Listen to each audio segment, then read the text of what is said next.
Eu sunt Alin Petruț. Ce vrei? Și dacă tot m-am făcut vlogger, Nu te ai de aici. hai să vă povestesc pe scurt cum am înregistrat noi albumul Demons. După cum ați văzut în primul episod, Making of, am fost câteva zile la o cabană de la munte, din Parâng, unde am pus cap la cap câteva idei pe care le înregistrasem prealabil pe calculator. Trupa trecea printr-o perioadă deosebit de rea. Anul 2014 a fost foarte slab în concerte. Eram foarte ocupați cu proiectul Campus și am decis să dedicăm câteva zile exclusiv trupei Gothic, repetând într-o locație izolată, fapt care a dat și roade. În câteva zile reușim să punem pe picioare 4 piese. Nu mai dacă auziți ca tip când Păi și nu contează, poți să bați. A venit ceva de genul.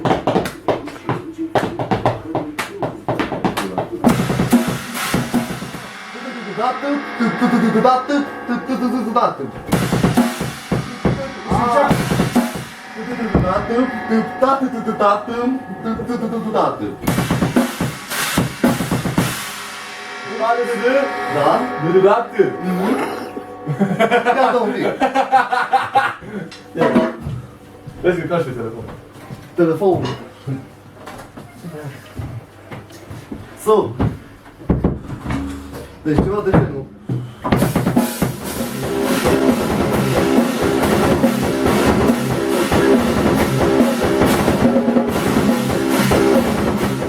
Natalie, cum ți se par piesele ce le-am făcut? Bă, piesele nici n-ar fi așa de rele dacă am fi băut mai mult. No, cele mai faine piese acum pe bune care le-am ascultat eu în ultima vreme de la Gothic. Chiar e altceva și e foarte mișto să compui la cabană, știi? E altceva. E total diferit față de tot ce am făcut până acum. Eu consider că dacă făceam chestia asta în fiecare an de când existăm, cred că aveam vreo 10 albume. Toate erau bestseller sau cum îi zice. Placă de diamant, de ce dracu se dă. Erau cele mai faine chestii. Din păcate n-am trezit prea târziu la chestia asta. Niciodată nu e prea târziu. Da, mai bine mai târziu decât niciodată. Da. În 3 zile la o cabană, îți faci un album, adică repeți așa de mult încât ai repetat 3 luni la sală, frate. Deci faci mai multă treabă în 3 zile decât în 3 luni. Și mergi acolo, te lăbărești. Aici vii cu un scop, să faci muzică. Nici nu există în bec, frate, că cânti prea mult, ești nebun. Păi din 4 piese, 4 se termină pum. Nu, așa-i dăm drumul. Că e fiecare... Nu, da, nu mai e chestia aia clasică, frate. Da, mă, știi?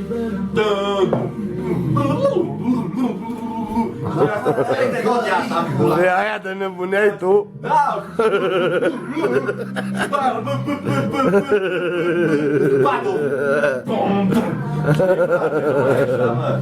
De acum o să fie new wave chestia asta. Poate să ia lumea după noi după aia, știi? Ai văzut? Totul-i... Pum, se sting becul ăla.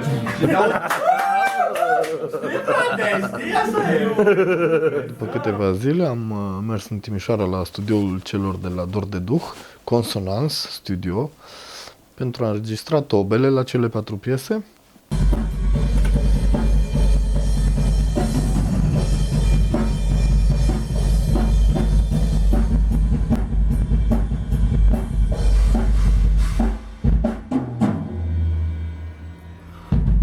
Bună ziua, bună ziua!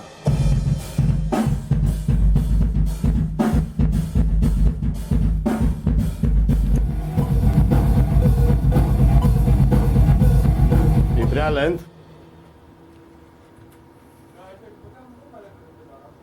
Dar sună foarte bine așa. Sună bine așa lent. Foarte bine. Dacă poți să-i dai, sună gâb. Cum sună? Mai dau dată. Gâb. Gâb.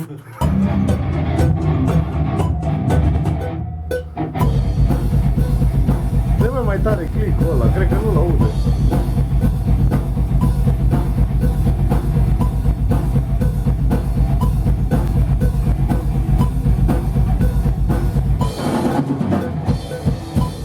Revenit acasă, am și început lucrul la piesa Demons, la începutul anului 2015. Piesa Demons am înregistrat-o atât în mini-studioul meu, cât și în Low Bass 5, studioul lui Adrian de la Target, în Deva, unde am înregistrat părțile de chitară. Uite că am ajuns și la domnul Adi de la Target, La Low Bass 5. ca să tragem un pic de chitară. Bine ați Avem venit, aici- Gotic, era și timpul, că vorba aia, foarte fain preview, excelent. Na, și o să tragem aici, are vreo 10.000 de ampuri, să vedem pe care merge 10.000 mai de bine. ampuri aici, cred că sunt, că aici fizic sunt numai 2 ampuri. Apoi încercăm pe mesa Încercăm, deocamdată. clar, absolut. La care am și realizat primul nostru videoclip.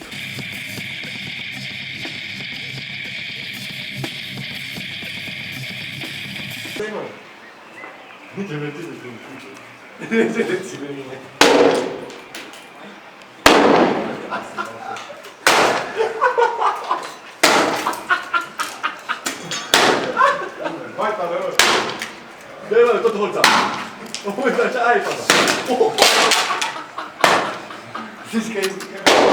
Mă pune și lucru așa! Hai cum să jucăm timing!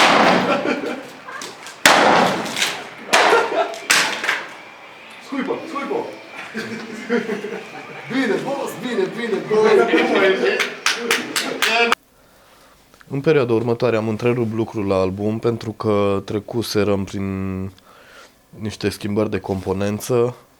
Deja inițial că Dadu cu domnul George, căruia i-a trebuit puțin timp să se acomodeze, și ulterior am avut parte de rocada, să zicem așa, cu Kempes.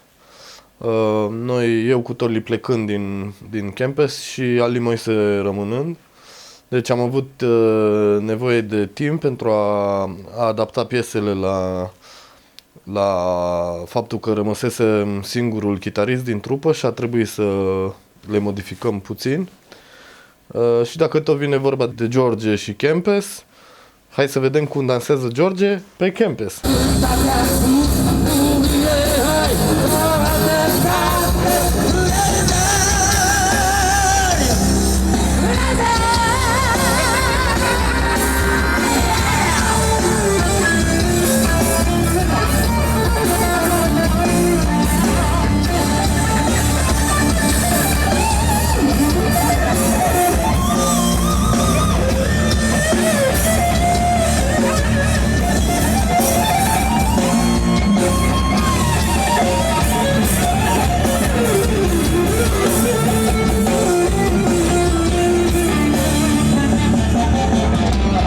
E minunat să te aduni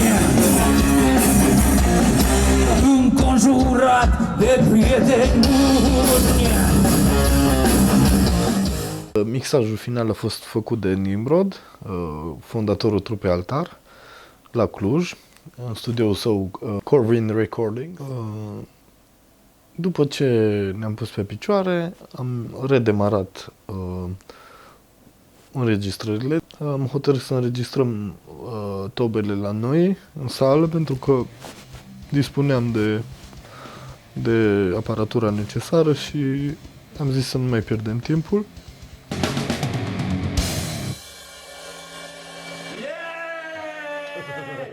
Și cu asta se încheie ultima piesă de tras. Bine, Petruț! Tragem din noiembrie 2014, pula. Și cu asta gata, am încheiat. Yeee!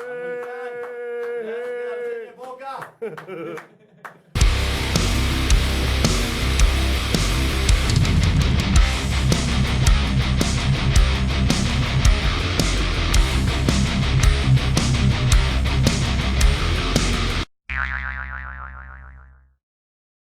La restul de 7 piese am procedat în aceeași manieră.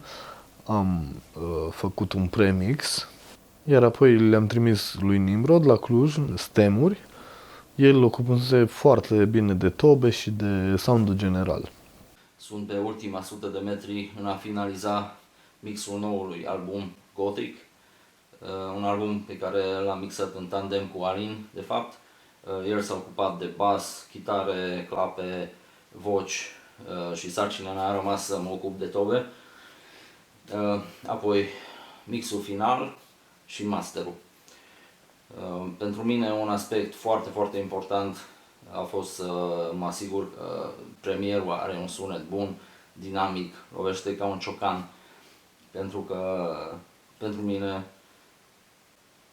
sunetul premierului reprezintă un factor determinant în soundul unei trupe, mai ales în genul ăsta de muzică.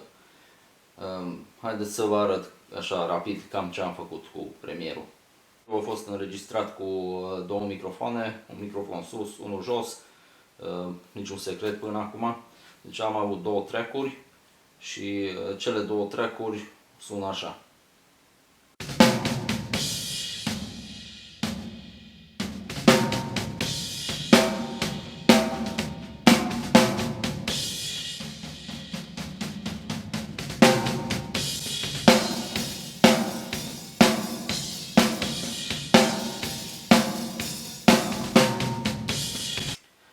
În afară de soundul original al premierului, am mai folosit un sample care să îi aducă o lovitură, o pleznitură și să îi îngroașe un pic sunetul.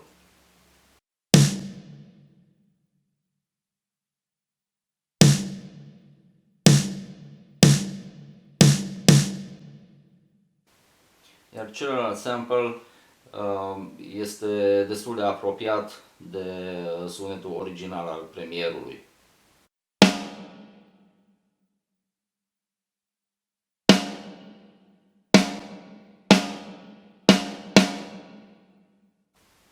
Eu personal nu sunt adeptul înlocuirii tobelor, ci prefer să îmbunătățesc sunetul tobelor prin sample-uri și astfel, cum să zic, tobele nu devin un drum machine, ci sună a un live drummer. Am aici o piesă gata, sună așa, bineînțeles cu masterul deja pus, iar tobele și, mă rog, tot restul sună așa.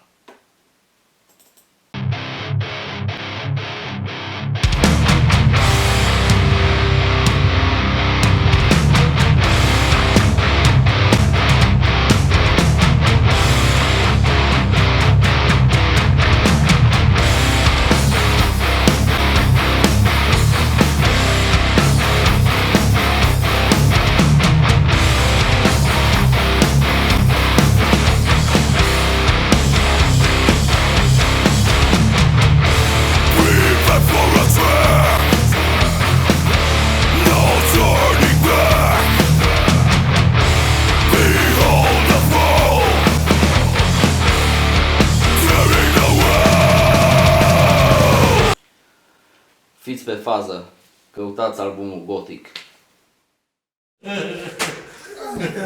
Hai bă, Seba, că poți, bă. Hai, bă.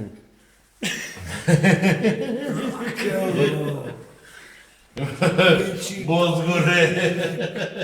I love you! Bă, da, e amuzant că avem filmări cu primul concert și ăsta al doilea. Să la al treilea, bă. Aoleu!